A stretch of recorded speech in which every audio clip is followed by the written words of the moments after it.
بیشتر لوگ یہ سوال کرتے ہیں کہ رات میں جاگنا کیسا ہے۔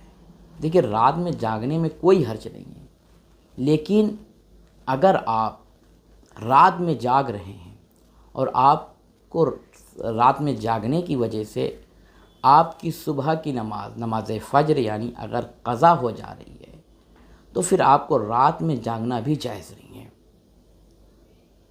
اگر آپ رات میں جاگ رہے ہیں اور آپ کو پتہ ہے کہ اگر ہم رات میں دیر سے سوئیں گے یا رات بھر جاگتے رہیں گے تو ہم صبح کی نماز نہیں پڑھ پائیں گے، نماز فجر کو بجا نہیں لا سکتے، ہماری نماز قضا ہو جائے گی۔ تو اس صورت میں رات میں جاگنا صحیح نہیں ہے۔ لیکن اگر رات میں اگر کوئی شخص اللہ کی عبادت کے لیے جاگتا ہے، اللہ کی عبادت کے لیے جاگتا ہے، تو اس رات میں جاگنے کا ثواب بھی بہت زیادہ ہے۔ لیکن پھر بھی یہ خیال رہے کہ ایسا نہ ہو رات بھر عبادت اللہ کی کرے اور صبح کی نماز قضا ہو جائے۔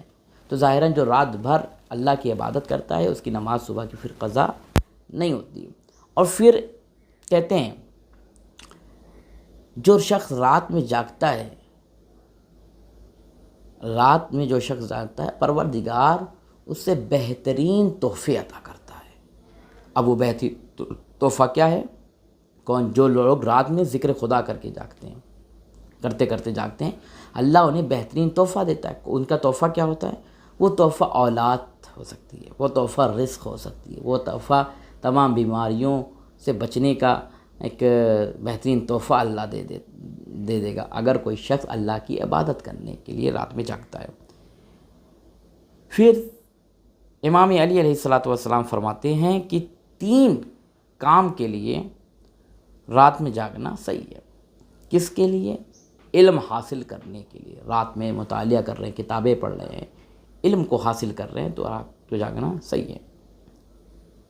اپنی بیوی سے ملاقات کرنے کے لیے اگر انسان رات میں جاگ رہا ہے تو کوئی حرج نہیں۔ نماز شب میں قرآن پڑھنے کے لیے، نماز شب میں قرآن پڑھنے کے لیے یعنی نماز شب پڑھ کے قرآن پڑھے گا یا قرآن پڑھ رہا ہے تاکہ نماز شب ادا کر سکے، تو اس صورت میں رسول خدا فرماتے ہیں کہ اس کا جاگنا صحیح ہے۔ پھر امام علی رضا علیہ السلام فرماتے ہیں کہ ماہ رمضان کی 23ویں رات کو جاگنا، عید الفطر کی رات کو جاگنا اور 15ویں شعبان کی رات کو جاگنا، یہ وہ راتیں ہیں کہ اگر کوئی شخص ان راتوں میں جاگتا ہے تو پروردگار اس کے رزق میں وسعت عطا فرماتا ہے۔ امام علی رضا فرماتے ہیں کہ اگر کوئی شخص ان راتوں میں جاگتا ہے تو پروردگار اس کے رزق میں وسعت عطا فرماتا ہے۔ تو جیسے میں نے پہلے بیان کیا، اگر کوئی شخص رات میں ذکر خدا کرتا ہے، جاگ کر ذکر خدا کرتا ہے تو پروردگار اسے تحفے عطا کرتا